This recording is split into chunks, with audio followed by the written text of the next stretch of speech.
How One Night Shocked America Forever. November 13, 2022. A date that would forever change a small college town in Idaho. Moscow, Idaho was known as one of the safest communities in America. It was the kind of place where students walked home late at night without fear. A place where violent crime was rare. A place where people believed terrible things happened somewhere else. But during the early morning hours of that Sunday, something happened inside a rental home near the University of Idaho that would shock the entire nation. 4 young college students, full of dreams, friendships, and plans for the future, were brutally murdered. No witnesses. No obvious motive. No murder weapon found. And for weeks, no suspect. The mystery would captivate millions of people across America and around the world. What happened inside that house? Who could commit such a crime? And why? This is the story of the Idaho college murders. To understand why this case touched so many people, we must first understand who the victims were. They were not celebrities. They were not involved in dangerous criminal activity. They were ordinary college students. Young people living the lives that millions of students live every year. The first victim was 21-year-old Kaylee Gonsalves. Kaylee was preparing to graduate. Friends described her as energetic, ambitious, and deeply loyal. She had recently purchased a new vehicle and was excited about the next chapter of her life. The second victim was 21-year-old Madison Mogan, known to friends as Maddie. She was one of Kaylee's closest friends. The two had been inseparable for years. Their friendship was the kind many people spend a lifetime searching for. The third victim was 20-year-old Xana Kernodle. Friends remembered her as kind, outgoing, and full of life. She was studying at the University of Idaho and enjoying her college years. Xana was dating Ethan Chapin. Ethan, 20 years old, became the fourth victim. He was known for his positive personality and strong relationships with friends and family. Unlike the others, Ethan did not live in the house. He was spending the night with Xana. By sunrise, all 4 would be dead, and an entire community would be left searching for answers. The evening of November 12 began like countless other weekends. Students gathered with friends. Some attended parties. Others visited local businesses. Football fans celebrated game day. Nothing appeared unusual. Nothing suggested tragedy was approaching. Throughout the evening, the victims spent time with friends at different locations around town. As the night progressed, they eventually returned home. The house sat on King Road, a multi-level rental property located near campus. Students often came and went. Friends visited frequently. The residence was known as a social gathering place. Several roommates lived there. The home itself would soon become one of the most recognizable crime scenes in modern American history.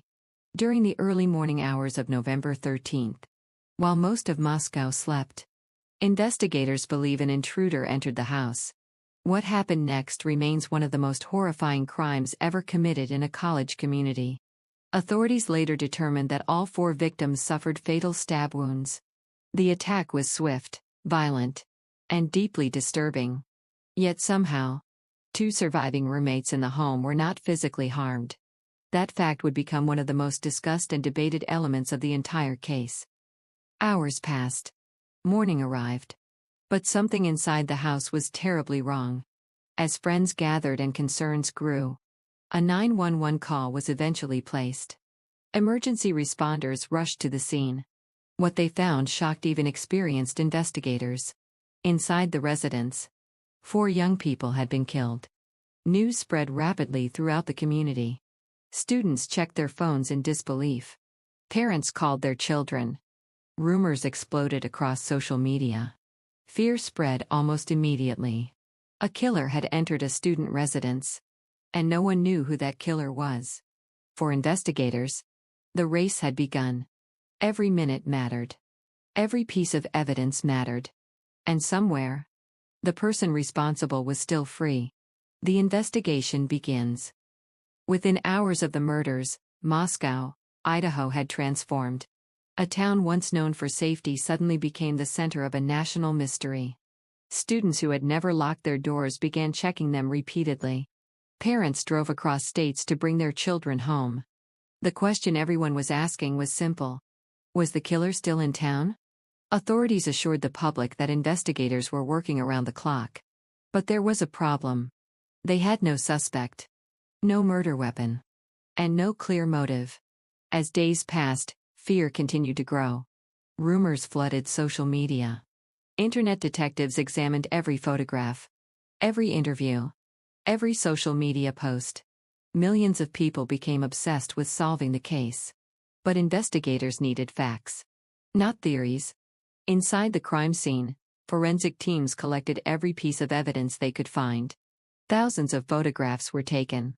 DNA samples were collected. Electronic devices were seized. Every detail was documented. Somewhere in that mountain of evidence was the key to identifying the killer. The challenge was finding it. One detail quickly captured public attention. 2 roommates survived. Investigators later revealed that one surviving roommate reported hearing unusual sounds during the early morning hours. At one point, she reportedly opened her bedroom door after hearing what sounded like activity elsewhere in the house. She later described seeing an unknown man dressed in dark clothing. The figure walked past her and exited through a sliding glass door. The encounter lasted only moments. The man did not attack her. He simply left. For many people, this detail raised more questions than answers. Why spare the surviving roommates? Had the killer completed whatever mission he came for? Had he not known they were there? Or had something interrupted his plans? Investigators never publicly identified a definitive motive. Even after the case was solved, many questions remained unanswered. But one thing became clear. The surviving roommate's account would become one of the most important pieces of the investigation. Her description helped establish a timeline. And that timeline would eventually connect with another critical clue: a vehicle caught on surveillance cameras. As investigators searched for answers, they collected surveillance footage from businesses, homes, and traffic cameras. Thousands of hours of video were reviewed. Then they discovered something unusual: a white sedan. The vehicle appeared near the crime scene during the hours surrounding the murders. The car was seen driving through the neighborhood multiple times. Investigators believed it could be connected to the crime. The challenge? At first, they didn't know who owned it. Authorities publicly announced they were searching for information about a white Hyundai Elantra. Almost immediately, the vehicle became one of the most famous cars in America. News outlets discussed it constantly. Internet sleuths searched through photographs. People submitted thousands of tips. Every white Hyundai owner suddenly became a potential lead. But behind the scenes, investigators were already making progress. Law enforcement databases were being searched. Vehicle registrations were examined. And eventually, one name began attracting attention. A graduate student studying criminal justice. A man named Bryan Kohberger. At first glance, he appeared ordinary, quiet, intelligent, and deeply interested in criminology. But investigators were beginning to uncover a connection that would change everything. Bryan Kohberger was a doctoral student studying criminology. His academic focus centered on criminal behavior, the very subject investigators were now examining in real life. As law enforcement looked deeper into Kohberger's background, they discovered several details that drew attention. Records indicated that his vehicle matched the type investigators were seeking. Cell phone data would later become a major focus of the investigation. Investigators also examined his movements before and after the murders. What they uncovered painted a picture they believed was highly significant. According to court documents, phone records suggested repeated visits to areas near the victim's residence before the killings. Investigators believed these visits may have indicated surveillance of the neighborhood. However, prosecutors never established a publicly confirmed motive. And even today, the exact reason for the murders remains unknown. As evidence continued to build, authorities quietly intensified their investigation. They watched, they tracked, and they waited. Because they needed enough evidence to make an arrest. An arrest that could withstand scrutiny in one of the most high-profile murder cases in America. Little did Kohberger know. The investigation was closing in. And thousands of miles away. Another piece of evidence was about to emerge: DNA. For weeks, investigators worked tirelessly. Thousands of tips poured in. Hundreds of interviews were conducted. But one piece of evidence would eventually stand above all the others: a knife sheath. Near one of the victims, investigators discovered a tan leather knife sheath. At first glance, it seemed like just another item left behind at a chaotic crime scene. But forensic experts noticed something important: DNA. A small amount of male DNA was reportedly recovered from the button snap on the sheath. Investigators immediately began searching for a match. The DNA profile did not initially produce an immediate identification. But detectives refused to give up. Because they knew something crucial. If the sheath belonged to the killer, it could eventually lead directly to him. Meanwhile, the investigation into the white Hyundai Elantra continued. And as detectives combined vehicle data, surveillance footage, and phone records, one name kept appearing: Bryan Kohberger. The evidence was beginning to point in a single direction. But investigators needed more. Much more. They needed proof. Proof strong enough to convince a judge. Proof strong enough to secure an arrest warrant. And proof strong enough to withstand one of the most closely watched criminal cases in modern American history. As investigators quietly focused on Bryan Kohberger, something unexpected happened. The semester ended, and Kohberger left Washington State. Alongside his father, he began a cross-country drive back to Pennsylvania. More than 2,000 miles away from Idaho. To the public, it looked like a normal holiday trip. But behind the scenes, federal investigators were watching closely. Authorities tracked the journey. The white Hyundai Elantra that had attracted so much attention was now crossing state lines. Investigators knew they had to proceed carefully. Any mistake could jeopardize the case. Every movement was monitored. Every development analyzed. By late December, Kohberger had arrived at his family's home in Pennsylvania. Investigators believed they were close. But they still needed one final piece: the DNA comparison. And obtaining that evidence required patience. In one of the most fascinating moments of the investigation, detectives turned to a common law enforcement technique: garbage collection. Investigators secretly collected trash discarded outside the Kohberger family residence. Why? Because discarded items can contain DNA. And DNA could potentially connect the suspect to the crime scene. The samples were sent for analysis. Then investigators waited. When the results arrived, they believed they had found exactly what they were looking for. According to court documents, the DNA recovered from the family trash was statistically consistent with being related to the individual whose DNA was found on the knife sheath. For investigators, this was a major breakthrough. The evidence was now becoming difficult to ignore. Vehicle evidence, phone records, surveillance footage, and now DNA. Piece by piece, the puzzle was coming together. Authorities believed they were finally ready. Ready to move. Ready to arrest. And ready to reveal their suspect to the world. December 30, 2022. Just before dawn, law enforcement officers surrounded the Kohberger family home in Pennsylvania. The operation was carefully planned.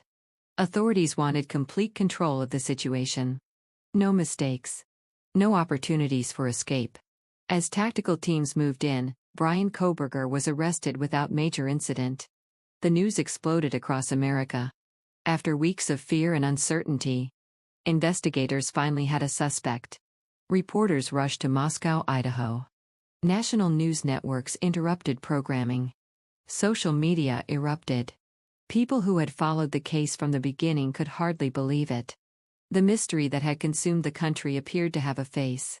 But questions remained. Who exactly was Bryan Kohberger? Why would a criminology student allegedly commit such a crime? Was there a connection to the victims? And perhaps the biggest question of all, why? Investigators had assembled evidence they believed connected him to the murders. But motive remained elusive. Even after the arrest, many of the most important questions still had no answers. The legal battle was only beginning. And the world would soon witness one of the most watched murder prosecutions of the decade. As court documents became public, more details emerged. Prosecutors outlined the evidence they believed linked Kohberger to the crime. Investigators pointed to surveillance footage of a vehicle matching his car, phone records that allegedly placed him near the area, and the DNA evidence recovered from the knife sheath. Together, authorities argued, these elements created a compelling picture. The defense challenged aspects of the investigation. Legal experts debated the strength of the evidence. Television analysts examined every filing.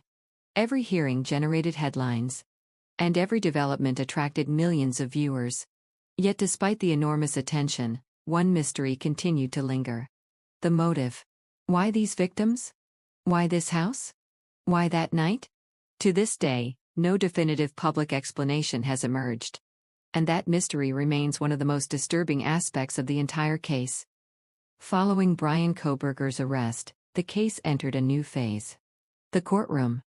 What had begun as a horrifying crime scene investigation was now becoming one of the most closely watched murder prosecutions in modern American history.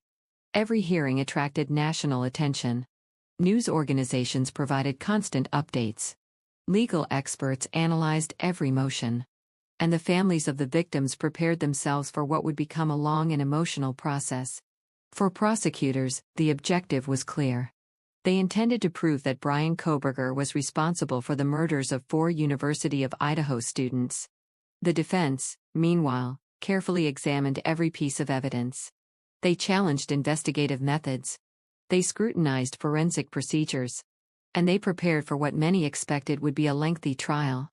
But as the months passed, the public remained focused on one question. Would the case actually go to trial? Or would there be another outcome? Behind the scenes, discussions continued. And eventually, the direction of the case would change dramatically. For years, Americans had followed the Idaho murders. Many expected a lengthy courtroom battle. A trial filled with testimony, forensic evidence, and dramatic revelations.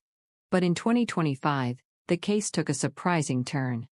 Bryan Kohberger agreed to plead guilty to the murders. The plea meant there would be no full trial. No jury would hear weeks of testimony. And many questions that people hoped would be answered might never be fully explained. The guilty plea immediately sparked debate. Some believed it spared the victims' families years of additional pain. Others felt the trial might have revealed more information about what happened and why. Yet one fact was no longer in dispute. The criminal proceedings had reached a turning point. The legal process was moving toward its conclusion. And soon, the families would finally have the opportunity to address the man responsible. Throughout the investigation and court proceedings, one group endured unimaginable pain. The families. No arrest. No conviction. And no sentence could restore what had been lost. 4 young lives had been taken. 4 futures had disappeared. Parents who expected to celebrate graduations instead attended funerals. Friends who once shared laughter were left with memories. Entire communities mourned. As the case moved toward sentencing, family members spoke publicly about their grief. Many described the devastating impact of the murders. Others spoke about the importance of remembering the victims for how they lived rather than how they died. The names of Kaylee Gonsalves, Madison Mogan, Oksana Kernodle, and Ethan Chapin had become known across the world. But behind every headline were real people, real families, and real lives that would never be the same again. The sentencing hearing marked the final chapter of the criminal case. The moment when years of investigation, legal proceedings, and public attention would reach their conclusion. Bryan Kohberger received 4 consecutive life sentences without the possibility of parole. The sentence ensured he would spend the remainder of his life in prison. For many observers, it represented accountability. For others, it offered a measure of closure. But closure is a complicated word. Because some wounds never fully heal. The sentence ended the legal process. Yet it could never erase the tragedy itself. And even after the sentencing, one haunting mystery remained. The motive. Despite years of investigation. Despite extensive court proceedings. No definitive public explanation has emerged regarding why these 4 students were targeted. And that unanswered question continues to fascinate investigators, journalists, and the public alike. The Idaho College murders generated countless theories. Countless debates. And countless questions. Some questions were answered through evidence. Others remain unresolved. Why this house? Why these victims? Why that night? Why were 2 roommates left unharmed? Was the attack planned long in advance? Or was it the result of a sudden decision? Many of these questions may never receive definitive answers. And that uncertainty is part of what makes this case so unsettling. Human beings naturally seek explanations. We want to understand events that seem impossible to comprehend. But sometimes, even after years of investigation, complete understanding remains out of reach. The Idaho murders are one of those cases. A tragedy that shocked a nation. A mystery that captivated millions. And a crime whose full story may never be completely known. The story of the Idaho college murders is not only about crime. It is about loss. It is about fear. And it is about the lasting impact that violence can have on families and communities. For Moscow, Idaho, life eventually continued. Students returned to campus. New classes began. And the town slowly moved forward. But the events of November 13, 2022 will never be forgotten. The names of Kaylee Gonsalves, Madison Mogan, Oksana Kernodle, and Ethan Chapin remain at the heart of this story. 4 young people whose lives ended far too soon. As one chapter closed with a life sentence, another chapter remained. The chapter of remembrance. Because while the world may remember the crime, those who love them remember the people. And perhaps that is the most important part of this story. The victims. Not how they died, but how they lived. Thank you for watching. If you enjoyed this documentary and would like to see more in-depth true crime investigations, please subscribe and turn on notifications. Until next time, stay safe.